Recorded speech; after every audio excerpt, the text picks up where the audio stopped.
In the secret of NIMH, it's so rich and the detail, and we hear today, or I've heard, that you can't afford to do this anymore. We keep hearing, yeah, right? Yeah, but you've done it.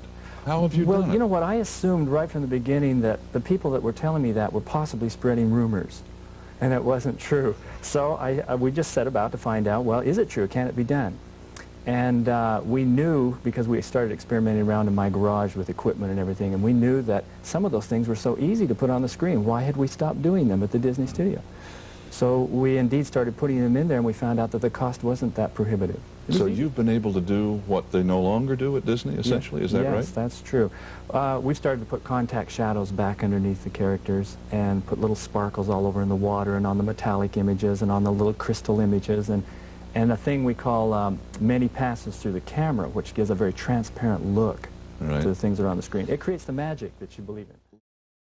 The year is 1979. It's been over a decade since the loss of Walt Disney, and there's trouble in paradise over at the Disney studio. Fed up with the gradual decline of animation quality, a small selection of animators quit their jobs to fly solo, forming a new studio under the name Don Bluth Productions. Greetings, mortals. I decided it was time to take a break from Disney movies, and what better place to start than to analyze the first film from my favorite animator. But before we dive in, first, a bit of background.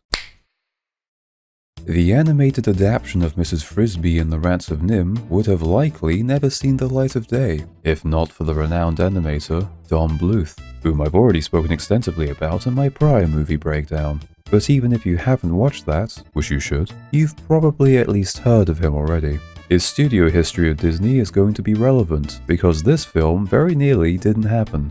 Bluth was pushing to return to more traditional methods of animating, as he believed that all the corner cutting Disney was doing in recent years was causing them to degrade over time. So when an opportunity came to make his own film, albeit with less budget and a much stricter deadline than most Disney films, he took it. It turned out to be quite a challenge for him and his colleagues, however. Doing a full-feature film without the backing of a major company like Disney meant intense labor hours and sacrifices. Notably, Don Bluth and some of the producers working with him had to mortgage their homes in order to finish the project. And if that wasn't hard enough, this film was coming out in the summer of 1982. This means that it had to compete with the likes of The Thing, Poltergeist, Grease 2, Rocky 3, Wrath of Khan, Annie, Conan the Barbarian, Blade Runner, Tron, The Dark Crystal, and I feel like I'm forgetting one. Oh yeah, a little film called E.T. It was a good year for movies. Combine all of this with the fact that the animation techniques Bluth wanted to use meant for an even harder production, so this could have easily been a disaster. But through sheer grit and ambition, the film came out on schedule, and it made some profit. Well, still better than bombing. Critically speaking though, people were impressed, and Don Bluth Productions would kickstart a series of films that would go head to head with Disney's, and in some cases, beat them. They were essentially the DreamWorks before DreamWorks. Now that we've got the history lesson out of the way, it's time to dig into the film itself and find out if all the effort was worth it.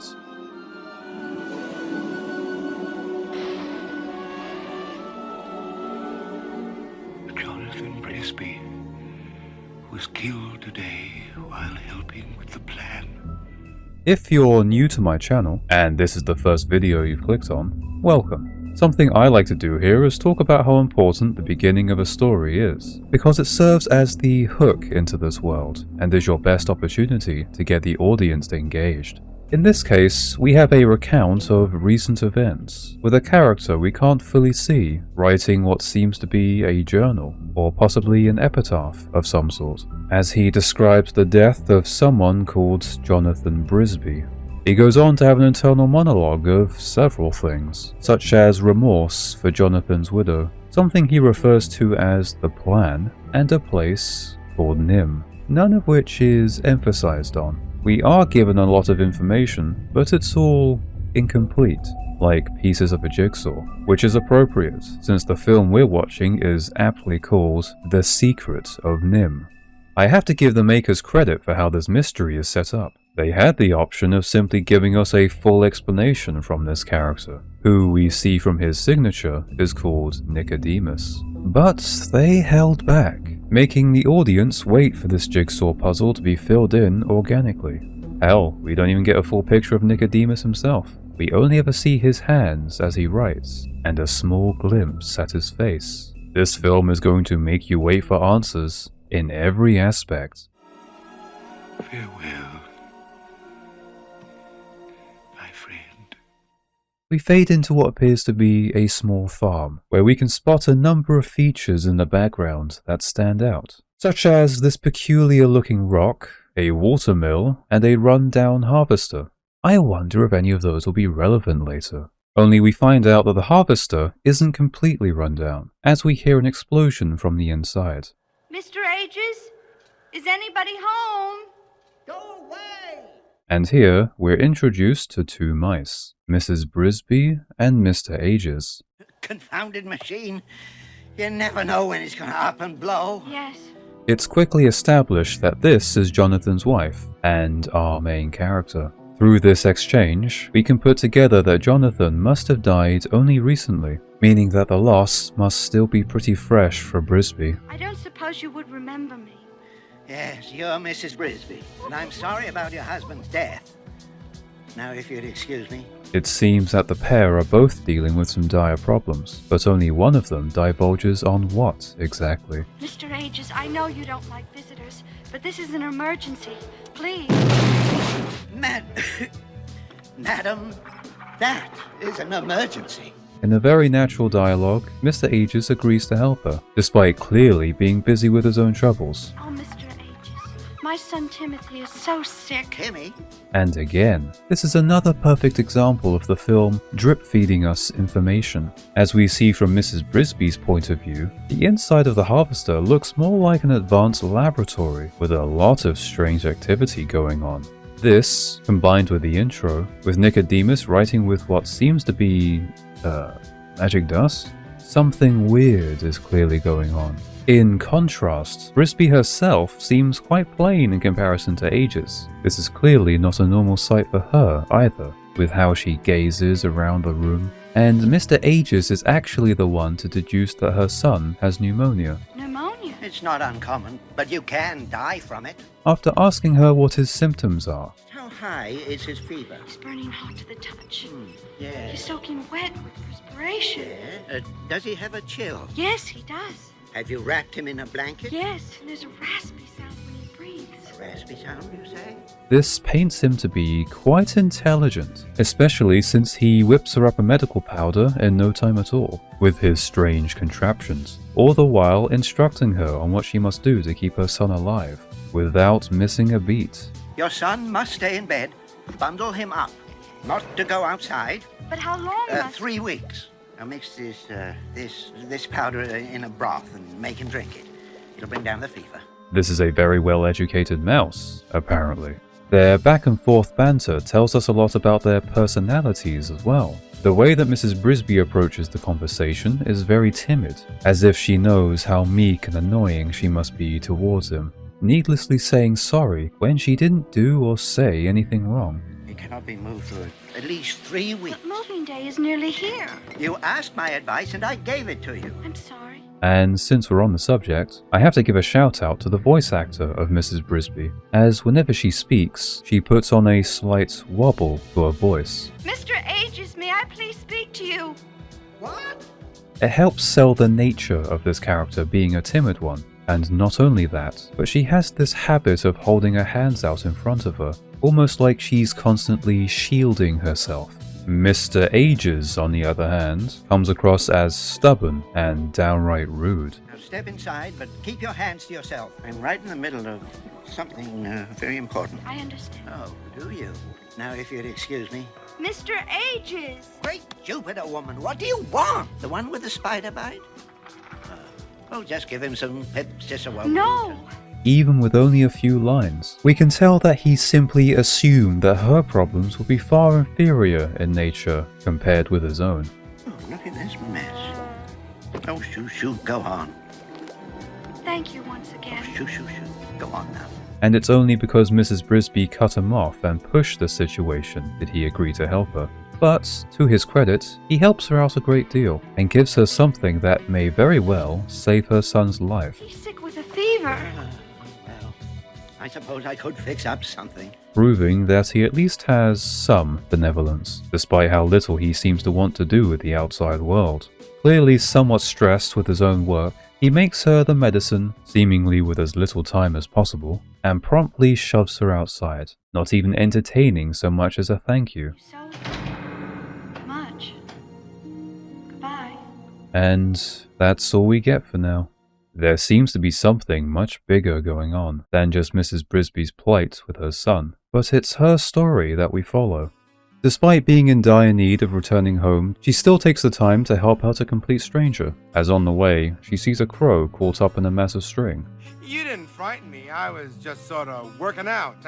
Seeing that he obviously needs help, he comes across as quite, let's see... uncoordinated.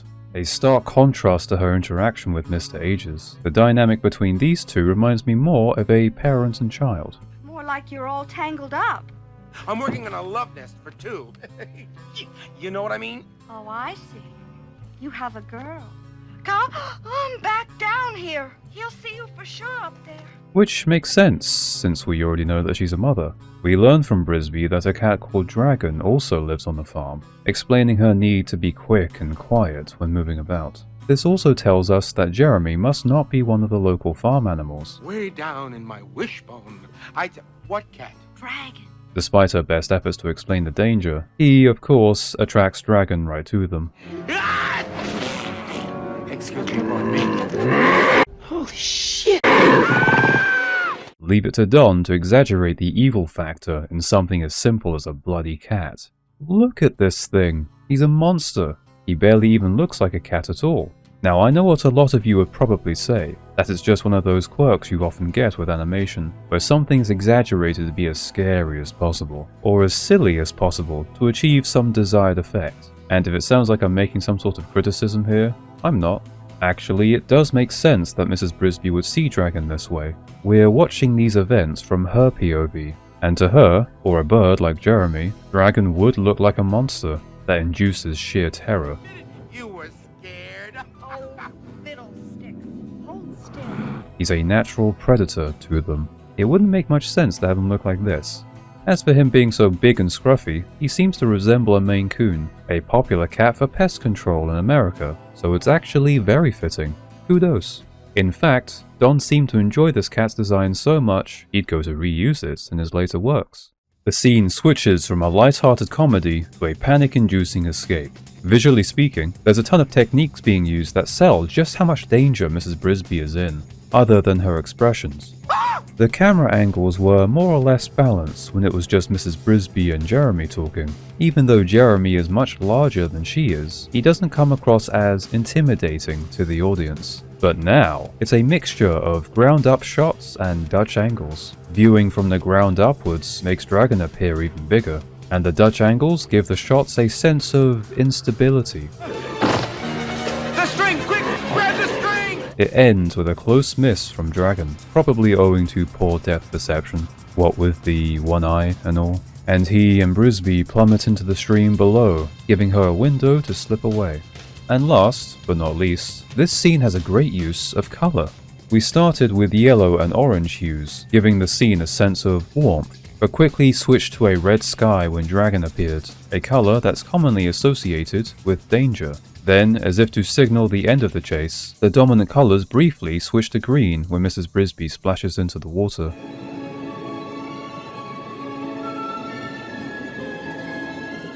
The colour, combined with the music change, gives off more of a mystery vibe, which is appropriate since Mrs. Brisby may be out of danger now, but we're still not quite sure yet. And to top it off, we cut to see Jeremy finding Mrs. Brisby crying in the watermill, and the dominant colour is now blue, a colour associated with sadness. I'm alright. That's not the reason I'm crying. I lost Timmy's medicine. But not only do the colours fit the mood of the scene as it plays out, but they even fit the environment as well. This was taking place during sunset, explaining why the sky slowly turned from yellow to red. Suddenly turning to green fits with the aesthetic of the water, and even the blue setting inside the watermill makes sense, as by now the sun would have set, causing a much colder color to take over. Clever. All this to say, Don and his animators were cracked. Do people still say cracked? Jeremy, not really reading into the moment, tries to cheer her up. Was I great or was I great? Did you see that cat out there all dripping and wet with water? With little success, but then makes her day without even realizing why. Oh, thank you. Thank you so much. Uh-huh. It is. What? It is? I mean, it is. I have to say, this little gesture does a lot for his character appeal. That and him coming back to save Mrs. Brisby earlier. It can be a tricky thing, balancing your comic relief character with the rest of the story. They have the potential to be the fan favorites, or... well... Anyway, attempting to continue her original mission, Mrs. Brisby heads for home. None of the girls I meet want to get serious. I doubt they'd survive. Maybe it's my approach.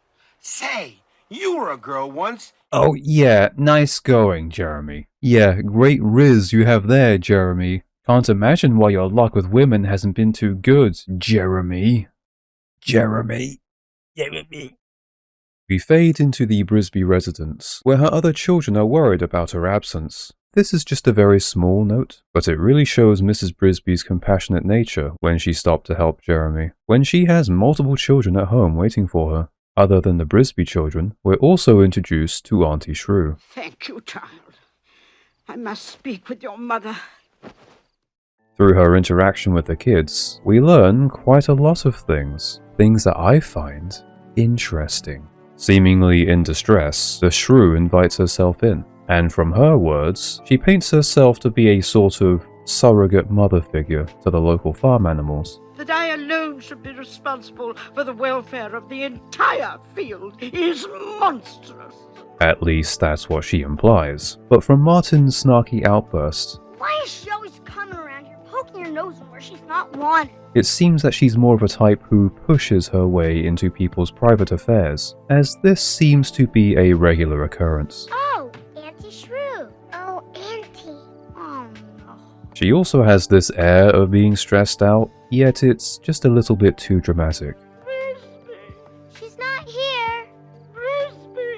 So she could be the caring neighbor who looks out for her community, or the prying shrew who simply feels the need to be involved with everyone else's drama. Pretty fitting, considering she's literally a shrew. That's the joke. At the very least, she seems to show genuine concern when she learns that Timmy is gravely ill, so there's that. Concerned that Mrs. Brisby left her children alone, her thoughts immediately turn to something oddly specific. Rats in the field up to heaven knows what kind of mischief. Where the rats? And when Teresa, who seems to be the oldest, explains that their mother went to go see Mr. Ages, we get another interesting reaction from the shrew. 2 ages? That old flim-flam. Whatever for? I have thoughts about these reactions from the shrew, but let's keep going. Martin, who's been rather aggressive so far, goes on a tangent about being afraid of nothing. I'm not even afraid of the great owl. Will you hush up? You hush up. Martin. Specifically, he mentions the dark, the farmer, dragon, and something he calls the great owl. I'm going to put a pin in that as well. Just try to stick with me here. The two keep going off on one another, until just in time Mrs. Brisby returns to defuse the situation. We then learn that the shrew only came to warn the family about something called Moving Day, which back in Aegis' lab, Mrs. Brisby also mentioned. At this point, we, the audience, can put 2 and 2 together. Seeing as they live on a farm, Moving Day must be when the farmer plows the field. The shrew then leaves in a huff, and we can just barely hear her mumbling about the enigmatic again as she goes. You never know what might be lurking about out there. What with rats. She really seems to have a problem with those rats, doesn't she? Enough to mention them not once, but twice already. Mrs. Brisby half-heartedly scolds her children, reminding them that the shrew means well, annoying though she is. Martin, now having calmed down, apologizes. We then get a rather tender moment, with Mrs. Brisby using the medicine to nurse her sick son. This seems like a good time for my reading on events so far, because we've had a lot of good characterization in a pretty concise time frame no less. Now remember, we can guess that the death of Mrs. Brisby's husband, Jonathan, must have at least been somewhat recent, meaning that this family has just lost its father figure. Having said that, I want to talk about Martin first. The first line of dialogue we hear from him is, Maybe I should go look for Mom. I don't think so, Martin. wanting to take the proactive approach, instead of waiting any longer for Mrs. Brisby. If Jonathan was still alive, he would no doubt go search for his wife, if she were gone for this long. But he isn't here. Not anymore.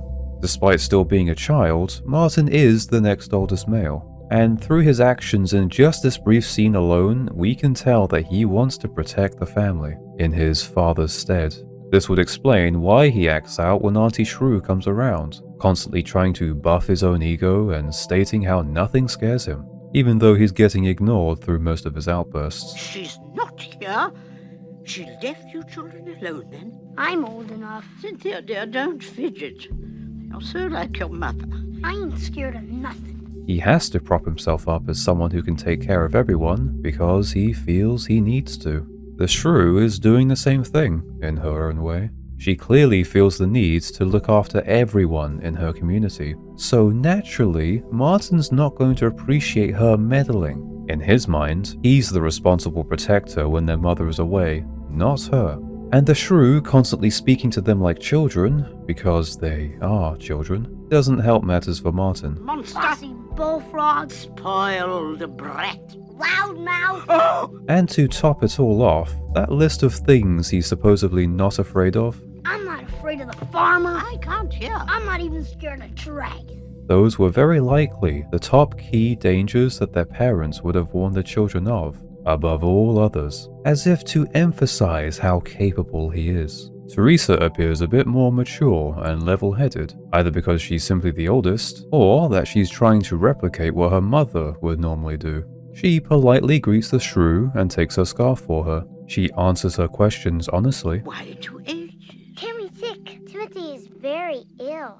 And thinks only of Timmy's well-being when the shrew came around with all of her wailing. Oh no. She'll wake up Timothy. Another small detail was when Teresa said this, we can see Martin's expression shift to a flash of anger. It's very quick and subtle, but it shows us where his mind's at right now. Timmy is unwell and needs to rest, and if the shrew wakes him up, it only hurts his chances to recover. So from Martin's point of view, the shrew is more of a threat than a friend. Teresa doesn't see things this way, so she scolds him through his outbursts, which again is what Mrs. Brisby would do. It was Martin. I've got less to say about Cynthia, the youngest. She doesn't say too much and seems to have the least amount of awareness on what's going on. But she does ask her mother something that's worth highlighting. Is Timmy gonna die? No, sweetheart. He's just very sick. Now obviously this is a harsh question and really isn't appropriate for the moment. However, it makes perfect sense for someone this young to ask. The concept of death would still be fresh in her mind because of Jonathan's recent passing. And even though Mrs. Brisby reassures her children that Timmy will be fine, that question still looms over the family. We, the audience, know what Mrs. Brisby knows. Her chances really don't look good. She must somehow protect her children from forces far greater than herself, without her husband's help, and without the time nor the means to do so. Yeah, that's a lot of pressure for one mouse to handle. Just before the scene ends, we get a small glimpse of other strange happenings on the farm. Our first clue into the mystery of NIMH. A man came by today from NIMH. You know, the National Institute of Mental Health. He was asking if we had noticed anything strange with the rats on the farm. We see a pack of rats stealing what looks like electrical equipment from their house and taking it into the rosebush. We can now start to slowly piece things together, though we're still missing a lot of information. During the opening monologue from Nicodemus, we heard him say that it had been 4 years since our departure from NIMH. So whoever Nicodemus is, he came from this place, and he didn't come alone. And now, someone from NIMH is asking the farmer's wife about strange activity from rats, of all things. So we now have enough of the puzzle to figure out that Nicodemus must have been one of these rats. But that still doesn't explain what they're up to, or how Jonathan Brisby was involved. This does, however, start to explain why the shrew seems so beset by the presence of these rats. So far, every farm animal we've seen, including her, have been pretty easy to understand. More or less. Jeremy, for example, wants to build a love nest and attract a mate, and he thinks Mrs. Brisby could help him with this goal. Yeah, okay, that's a simple character. Mrs. Brisby wants her son to recover from his pneumonia and to keep the rest of her family safe. Again, very simple. And to bring it back to the shrew, she's essentially accepted the role of field caretaker. She wants to know everything that's going on with her neighbors and to help keep them safe. But as a result, she doesn't like the idea of strange rats doing strange things a little too close to home, assuming that whatever they're up to, it must be mischief. In short, she doesn't know what they're doing, and she doesn't like it. It isn't normal. Now you might be wondering if I'm pulling all of this out of my bony backside, but I have one more piece of analytical evidence, my good viewer. She went to see Mr. Ages. To Ages? That old flim-flam. Yes, Mr. Ages, the only other character that lives on the farm who doesn't fit the picture.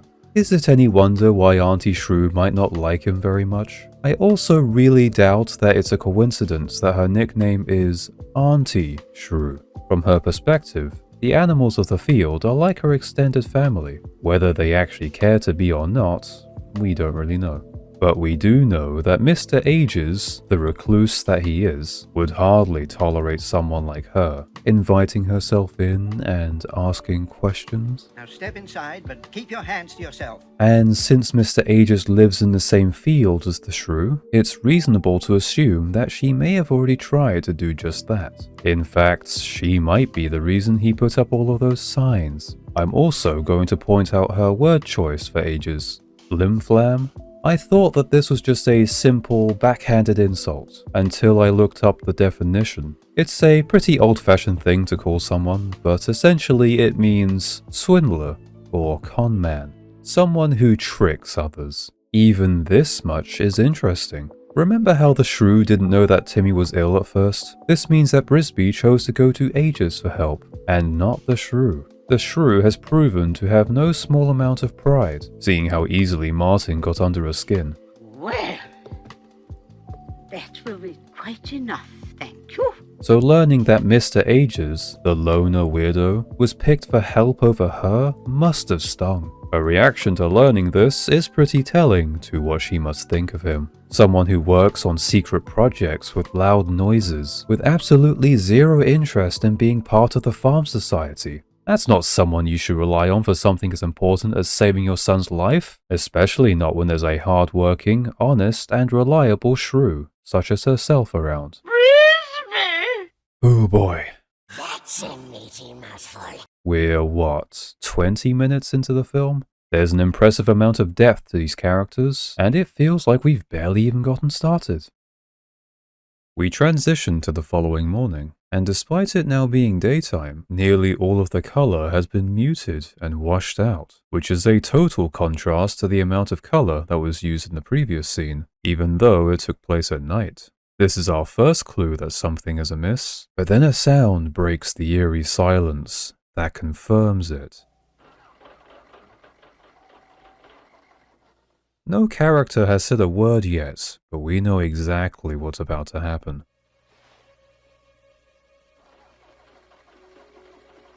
And then the violin starts to slowly pick up as she gets out of bed. It all makes for good tension building. The thing it reminds me most of is that scene from Bambi. You know the one.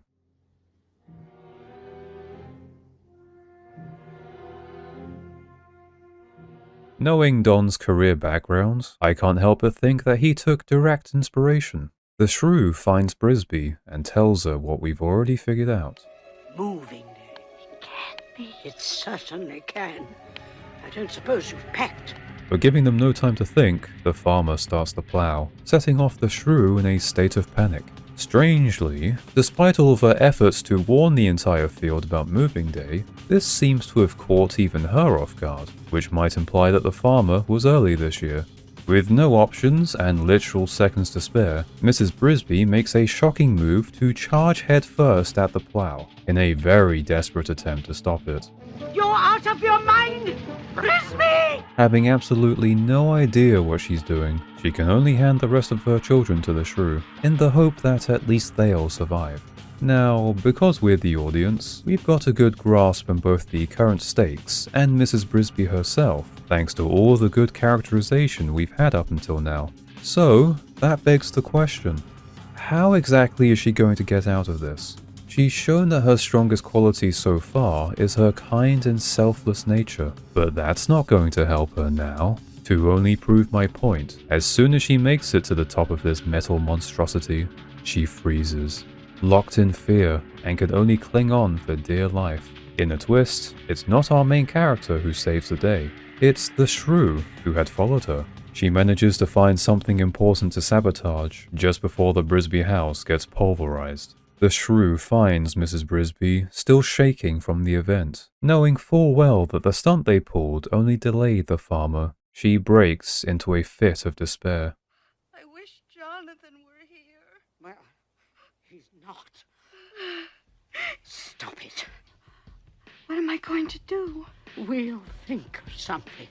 After seeing the shrew risk her life for Brisby's sake, there can now be no doubt as to her true intentions. True, she is bossy and she comes across as pretty rigid and set in her ways, but it's obvious now that she cares about her neighbors a great deal. Notice how she says, "We will think of something." Brisby's problems are her problems, in other words, and the very first thing she did when the plow started to move was warn everyone else to flee. Run! The plow is here! Run! Then she came back to the Brisby family just to make sure that they were getting out as well.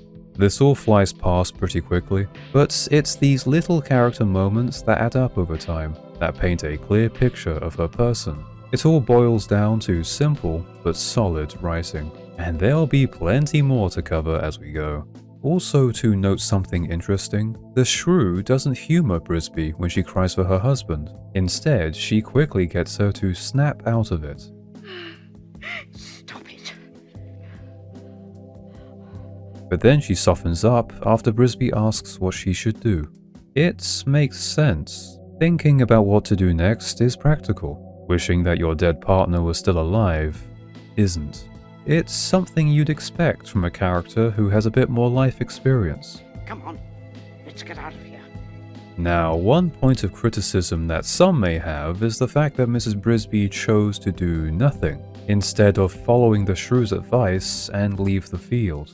After all, the cold outside might not kill Timmy, whereas the plow endangers not just his life, but her entire family for certain. Well, fate did throw her a bit of a curveball. She was probably hoping to have more time for Timmy to recover, or to at least think of a plan. She also isn't the type of person to risk anyone's well-being. Well, besides her own. She was never going to move Timmy anywhere, even if the chances of him surviving would only decrease by 1%. So in this regard, it's very much in character.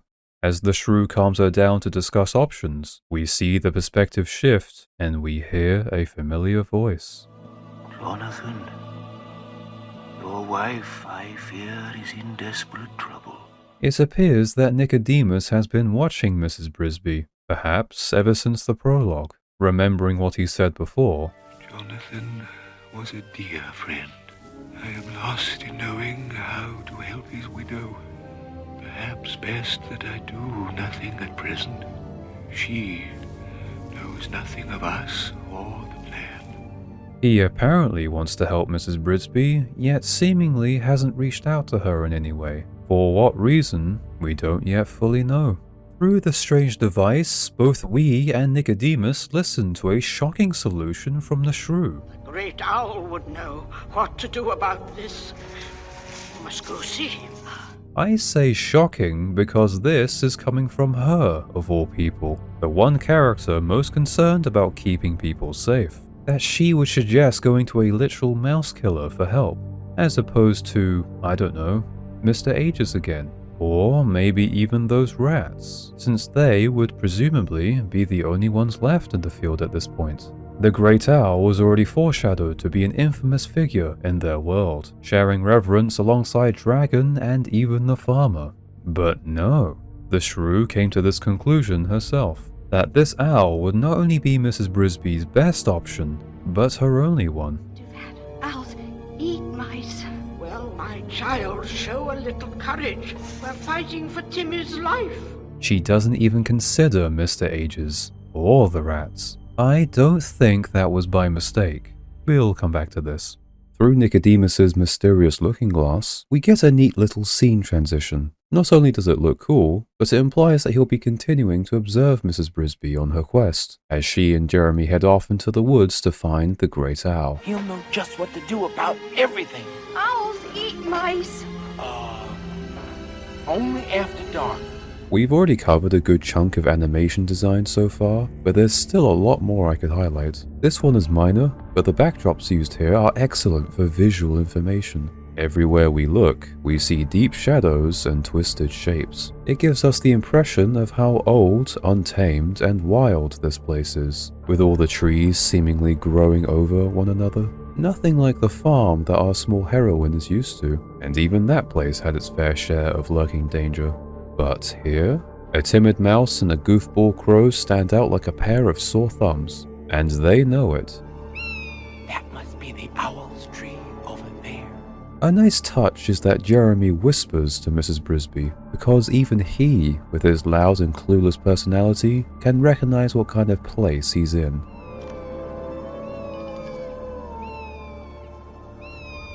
And the eerie silence, only broken by the call of a wolf and birds overhead, increases the air of unease. But why bring this up, you might ask? What makes this good information? Empire Strikes Back. At the beginning of the film, Luke needs to seek out a Jedi Master in order to continue his training. He journeys to a remote planet to find someone called Master Yoda, of whom he has very little idea of. Both he and we, the audience, have no idea what to expect. We don't know what he looks like, what his personality or ideals might be, or that he'd even want to help Luke. What we are presented, however, is the place that Yoda lives in, a dark and murky swamp, fraught with perils and wild animals, completely separated from anything that we could consider civilized. What we can glean from this is that if the world is this scary, this dangerous, then what sort of person must Yoda be? After all, he lives here. He could be a monster for all we know. And yes, everyone and their grandmother knows that Yoda is the funny green Muppet thing. Just try to imagine we're back in the 80s. Of course, Luke is looking for someone who's powerful and imposing, someone who fits the environment, which is why it's such a strong twist when it's revealed who Yoda really is. It's a storytelling technique that's old as time, but it's effective. It ramps up the tension. So, to bring it back to the context of this story, Mrs. Brisby is trying to get help from an owl, her natural predator. For her, this is the equivalent of trying to speak to the Grim Reaper, or in other words, a monster. The hollow that the owl lives in practically screams death, with its ghostly cobwebs that gently float in the wind. Step inside my house. No thanks, I choose life. Absolutely terrified out of her wits, she pushes forward by reminding herself why she came. Timothy. Remember Timothy. And then, as if all the cobwebs and skeletal remains weren't bad enough for our poor main character, this happens.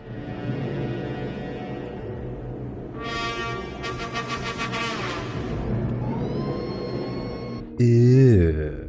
Okay, yeah, the big hairy spider is scary enough, but there's a lot going on here that makes this scene even more effective that I want to point out. The obvious thing you've probably already noticed is that the spider doesn't make a single sound. It's a bit of a movie trope I've noticed, where the giant spiders make these loud, crunchy, stompy sounds as they move about, as if they're these big, lumbering creatures, instead of the silent and deadly hunters that they actually are. Something that much bigger than Mrs. Brisby looks like it should make some sort of noise as it gets closer, but it doesn't.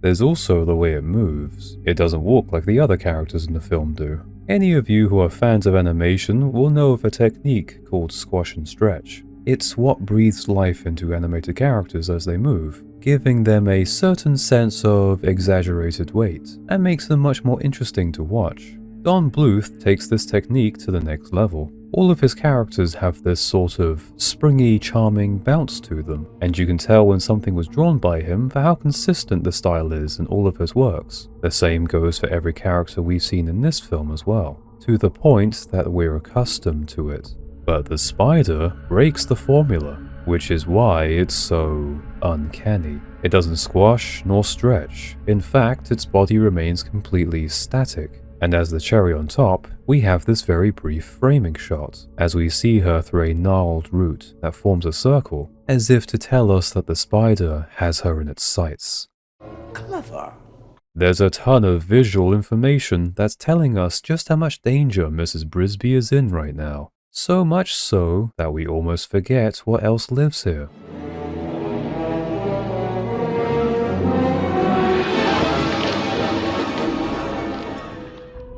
It's interesting that the first interaction we get from the owl is that he actually just saved Mrs. Brisby's life, and he did so by taking a life. Not to mention the fact that he also invited her inside his home and seems genuinely interested in what she has to say. Why have you come? This tells us that the owl must have some sort of moral code, or at least a sense of fairness. That he went out of his way to kill the spider is proof of this. After all, it was trying to attack his guest, after he went through the effort of inviting them in. Regardless, the fact that he killed something that was terrifying a moment ago, and that he did it so casually, emphasizes how powerful he is, especially in comparison to Mrs. Brisby, who cowers at even the slightest movement from him. My son's life is in great danger.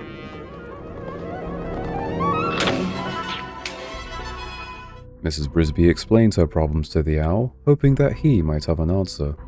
You must move to a place where it'll be safe from the plow. There must be another way. There is no other way.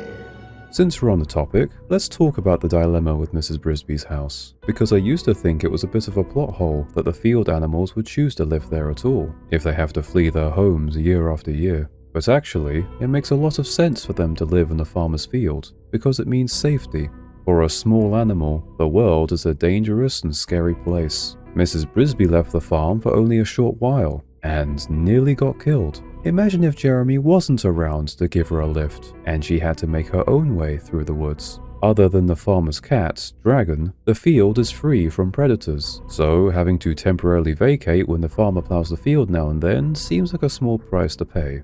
It is mentioned in the book that the Brisby family actually have two homes, one outside the farm, where it's colder, and one inside, where it's warmer. One for winter, one for summer. But what the film gives us is enough to make sense. Assuming that the matter is now closed, the owl turns to leave, but not before politely asking her name. I must bid you good evening, Mrs. Brisby. It's not quite clear why the Great Owl treats Mrs. Brisby with so much respect. It's presumed that he's about to go out on a hunt, since it's the end of the day. And here he is, having a chat with something he eats on a regular basis. It could be because he's impressed with her nerve to go and speak with him face to face. Maybe it's because it's in his nature to be a hunter, and eating her would be far too easy. Or maybe it's simply because Mrs. Brisby was being so polite with him, and he just wanted to return the same courtesy. At any rate, he obviously never planned on eating her. Brisby. Mrs. Jonathan Brisby? Why, yes. There's that name again. Unfortunately, the owl doesn't reveal any more information that we don't already have. but rather tells Mrs. Brisby, in the most vague way possible, that her husband was important in some way. I will say this. His name is not unknown in these woods. Sensing that the owl knows something she doesn't, she chooses not to push the subject of her husband, but instead implores that she needs any information that would help save her son. This response from her seems to have an effect on the owl, as he raises an eyebrow. And I like this little detail as he pauses and looks away, because it looks like he's considering what he should say next. Seeming to reach a decision, he tells her to go to the rats. He goes on to say that the rats could move her house, though doesn't divulge any more than that. He only tells her to go to the rosebush and to find Nicodemus. I don't understand, but I will do as you say. And that's it. That's all we see from the Great Owl in this film. Other than having his name mentioned once or twice, he's actually barely in it, despite the tremendous amount of build-up that the character had. He even had his own theme, which, if you noticed, was very subtly used to foreshadow him in the previous scene. Must go see him. I couldn't do that. Owls eat mice. Well, my child, show a little courage. Why have you come? Please. Forgive me for disturbing you. Even him leaving the tree has a sense of grandeur to it. How the cobwebs cling to him like a billowing cloak that make him look like a ghost. And the final image of him flying into the night with his silhouette up against the moon, almost as if he's leaving the earth behind. I think you'll agree by this point that the filmmakers went through a lot of effort to make this character seem like a force of nature. I'll touch upon this later, because I don't think this was just to make him look really cool. On the other hand, if that's actually all they were trying to accomplish, then mission succeeded. He is really cool. I mean, there's a reason he's in the thumbnail. Mrs. Brisby now has a solid lead on what to do, and we're one small step closer to figuring out the secret of NIMH. So, is anyone still watching at this point? Hello? Knowing that the farmer's tractor could be fixed at any moment, Mrs. Brisby wastes no time trying to find the elusive rats of the rosebush. What on earth? I'm in disguise. Jeremy, please. Remember when I said how it's a fine line between having a good comic relief character and an annoying one? Well, this is sort of what I was getting at. We've reached the point where Jeremy is only in this story for the sake of comic relief. He has his goal of building a love nest, but that has nothing to do with anything else that's going on. So he's just sort of stuck here. I only mention it because the film itself seems to be aware of this, because Mrs. Brisby invents a reason for him to go away. Someone strong should be protecting my children, in case that tractor starts up again. Oh yeah, I can't imagine any flaws with that plan, considering that the children already have the shrew looking after them. I'm sure those two will get on very well. Personally though, I don't actually mind Jeremy. It's fine to have some comic relief, especially after that last scene. But when everyone else is so well characterized and integral to the plot, he stands out a little bit. Huh? I do like how Mrs. Brisby uses her feminine charm to persuade him though, because she knows the main reason he started following her was linked to his issues finding a mate, and that he probably doesn't get attention from females all too often. None of the girls I meet want to get serious. And surely enough, buttering up his ego gets her exactly what she wants. Hey! How about me? Oh, would you? Yeah, sure. One might call this a bit manipulative coming from her, but I think it says much more about the kind of person Mrs. Brisby is, when she could have very easily gotten angry at him. Instead, she showered him with praise, using the carrot, not the stick. Domestic type, play games, help out domestic. Yes, domestic. Now, whatever you do, don't tell them where I am. When realistically, most people probably would have lost their patience with Jeremy at this point. Where do you live? Jeremy, you know where she lives. Where's home? In the garden patch, by the stone. You know what, it's perfectly in line for him to forget, so never mind. Fortunately for them both, Dragon seems to be out of action today. She plunges into the rosebush, having no idea what to expect.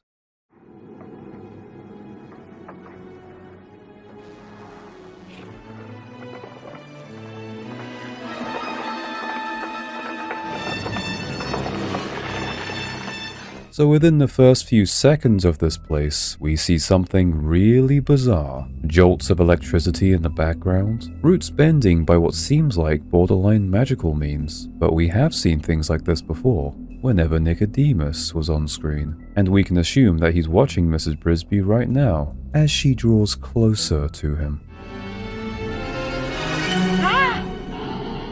There's just a scary face here. Why is there a scary face here? Who put that there? What purpose does it serve? Does Nicodemus just enjoy watching people get trolled by the scary face? Actually, this is a good time as any to bring up the lighting effect being used here. That this is actually real light, a dead animation technique called underlighting or backlighting. I won't go through the details on the process, but it's essentially lamplight that gets shone through gel paper. And as you might have guessed, it's incredibly time-consuming and difficult to get right. But Don Bluth and his team use this technique to great effect, to give a sort of otherworldly glow to certain objects. By far the best use of it was with the eyes of the Great Owl, which might have contributed to him not having a lot of screen time. Hello? I just wanted to really emphasize just how much work must have went into these shots with the Great Owl, because they were backlighting his eyes whilst his eyes were constantly moving and emoting, shrinking and expanding. I mean, the sheer amount of effort should speak for itself, but I just wanted to take an extra moment to appreciate it. Just these few frames in particular even. This is good shit here. Undeterred, Mrs. Brisby ventures deeper into the rosebush until she walks into something that she can't ignore. Our main character's first interaction with the rats doesn't go too well, as the figure seems to not listen to a word she says. I was told to see Nicodemus. Are you Nicodemus? Instead, he viciously attacks her. Or at least, that's what it seems. Except he doesn't actually land a single hit, and gives up once she's far enough away. How interesting. It would seem like our heroine has reached a dead end, when who else but Mr. Ages discovers her. Oh, thank goodness it's you. How in thunder did you get in here? His mannerisms towards Mrs. Brisby haven't seemed to have changed. Last time, he seemed pretty stressed out and short on time, which could have explained his rudeness. But here, his shock at seeing her dissipates pretty quickly, so we can gather that this might just be his personality. Plows come early to the field. Well, you had better march straight back out the way you came. The two start to speak over one another as Mrs. Brisby spills her side of the story, whilst he rapidly insinuates that she needs to leave. The chill in the air will kill him. That's another matter. That doesn't explain what you're doing And here. that big rat chased me away. Until one particular piece of information makes him grind to a halt. The owl told me to see Nicodemus. Oh, yes, perhaps you should... the owl said? The lightning-quick responses from Mr. Ages make for pretty engaging dialogue. How he constantly interjects, yet still manages to listen to every word she says. You said I should ask for Nicodemus. I know Nicodemus. He lives with the rats. More specifically, is the leader of the rats. The way they speak to each other is very natural, and it helps us forget that these are voice actors reading a script. Specifically, is the leader of the rats. You know him? No one has ever seen the owl. Could you take me to see Nicodemus? Yes. There seemed to be a lot of thought behind that yes. What about the large rat at the entrance? I can't go back there. Oh, that's just Brutus. Oh yeah, that's just Brutus. The big scary fucking rat. He's just Brutus. Sure enough, we see Nicodemus observing Mrs. Brisby, eagerly anticipating her arrival. Jonathan, your wife has come at last. Perhaps now I can repay you for your kindness to me. The film has this method of giving exposition in the form of Nicodemus, who for the most part seems to be speaking to the memory of Jonathan. It's a bit more creative than having him give the audience information for its own sake, like a narrator typically does. From him, we pick up that Jonathan Brisby did something for him in the past, which would explain his interest in Mrs. Brisby now. But then he implies something even more interesting. Yet Mrs. Brisby will serve the rats of NIMH far more than we her. What exactly he thinks Mrs. Brisby can help them with is unclear. Lastly, he mentions a new name, Jenna, and the amulet that was prominently shown at the very beginning. I fear could do her harm. He is consumed by a lust for power. Thus far, the amulet has remained safely hidden. But if he finds it, heaven help us. We're starting to reach the halfway point of the film now, and we're thrown yet another handful of questions. Who is Jenna? What does his lust for power entail? What exactly is this amulet? And what could Mrs. Brisby do for the rats, who seem so capable of so much?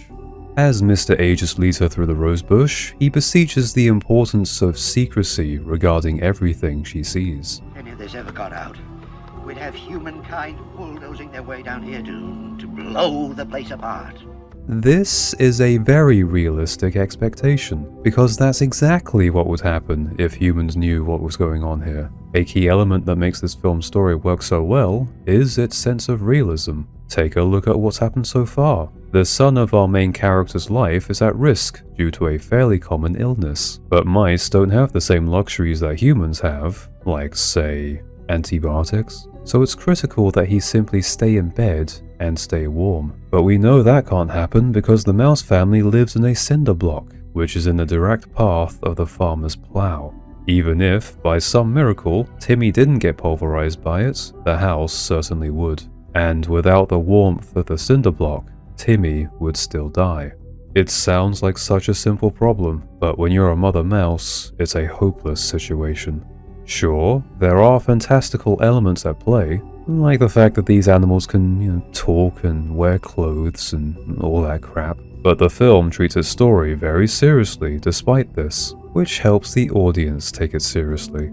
Actually, I think that's an important factor for storytelling in general, especially if it has fantastical elements.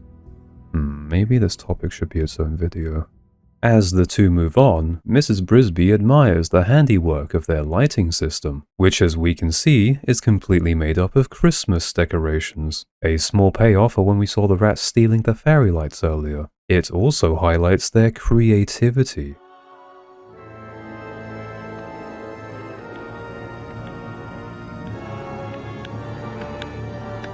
Hey, Ron. Hey, Billy.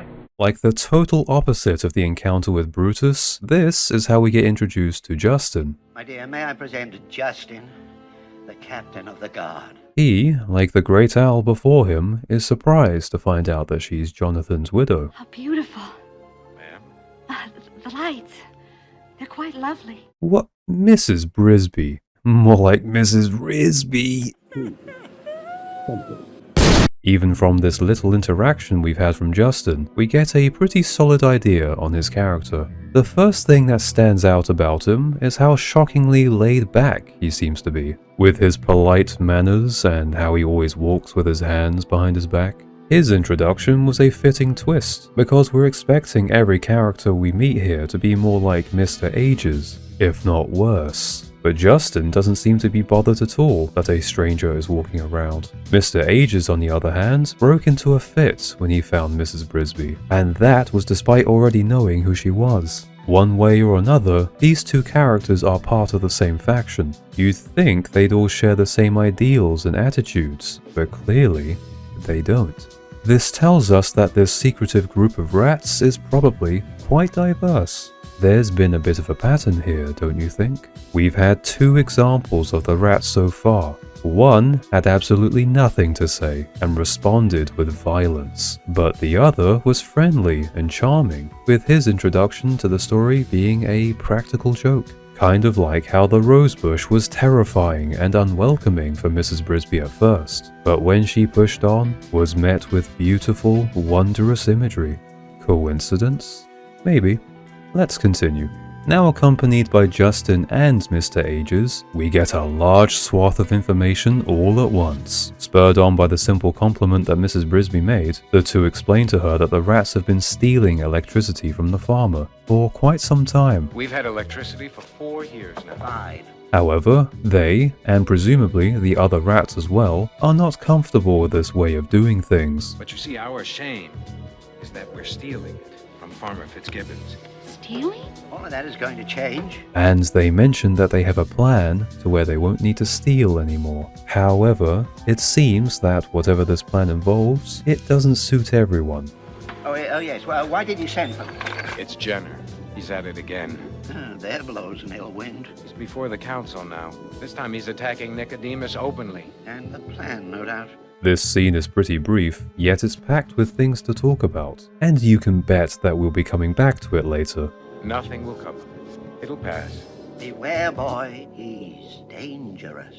Jenner could be the undoing of the rats of NIMH. For now, I'll simply point out how visually creative this elevator is. Hooking up to a grid for lighting is one thing, but the rats built an entire draining system down here as well. From the animation side of things, it's fascinating to watch, but it has serious storytelling implications also. The rats figured out how to do this by themselves, using whatever junk and spare parts they could scavenge. It goes far beyond anything we've seen from how the other animals live, and it's not just from a technological perspective. As the party makes their way towards the meeting, we can see that they even have their own style of architecture. It's easy to forget that this is all under a simple rosebush.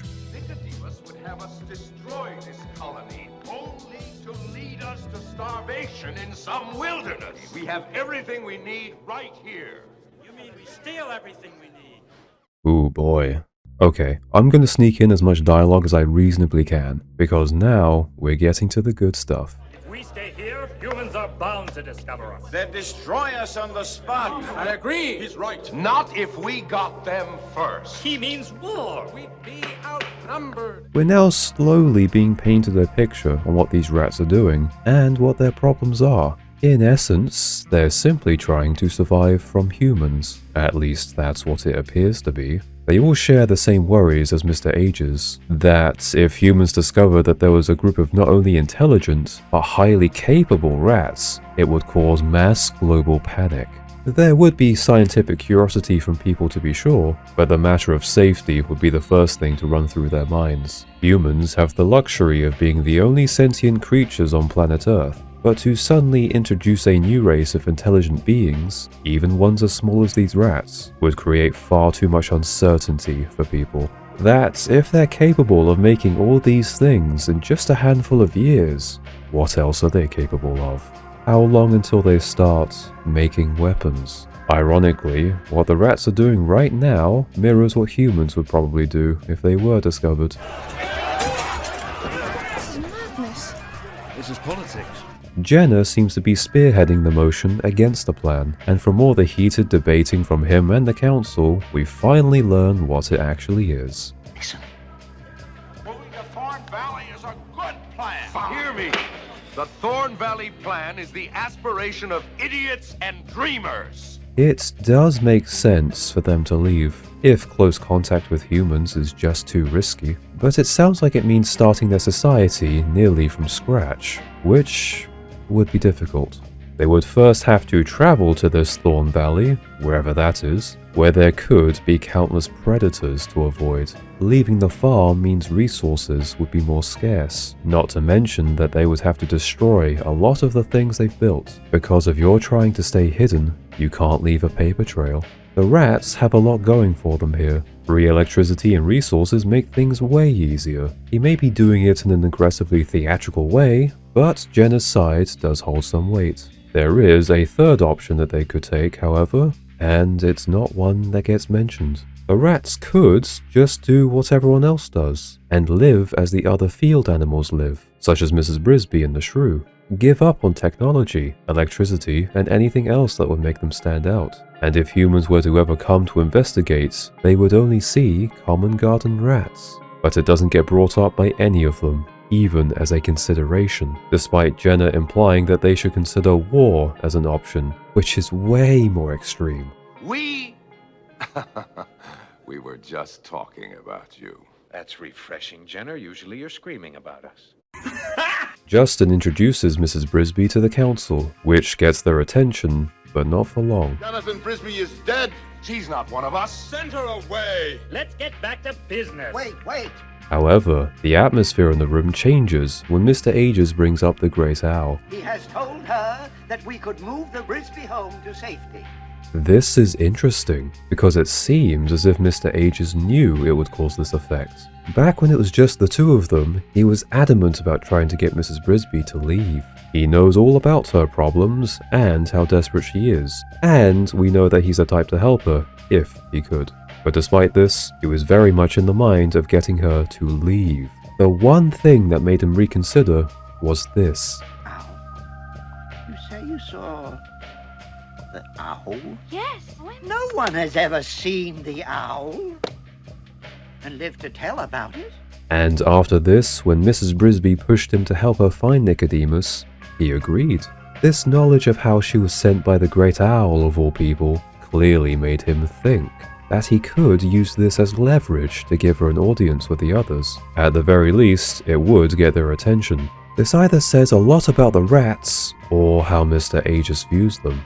Either way, it's another example of him making use of that intellect of his. Justin also uses his charisma to try and win the crowd, by reminding them all of Jonathan. Her home was Jonathan's home. Which is also smart. Jonathan's name seems to carry a lot of sentimental value, and Nicodemus hinted that he did something for them in the past, so there's a sense of obligation to help his family now. Unfortunately, this only serves to divide the council as they start to bicker amongst themselves. In particular, there's a line of dialogue that I want to highlight. It slips past pretty quick, but it has a lot of weight attached. We have urgent problems of our own. Let the lower creatures fend for themselves.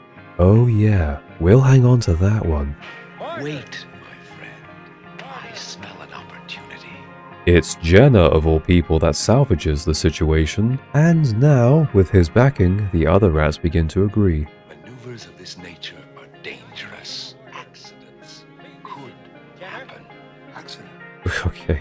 I love how overly animated and theatrical Jenna is, as if he's incapable of just having a normal conversation. It would be an honor to assist Jonathan's widow in any way.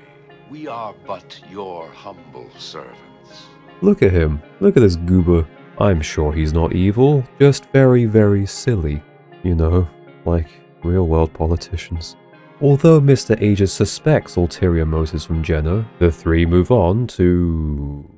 I'm sorry, I'm getting distracted. Why are these rats so big? Look at them compared to Justin. Was this an error? Why are they so big? We take a break from the main plot to see how Jeremy is getting along with his, mission. And we're left to guess what exactly happened before this. Did she tie him up with his own strings first? Or was he already tangled when she found him?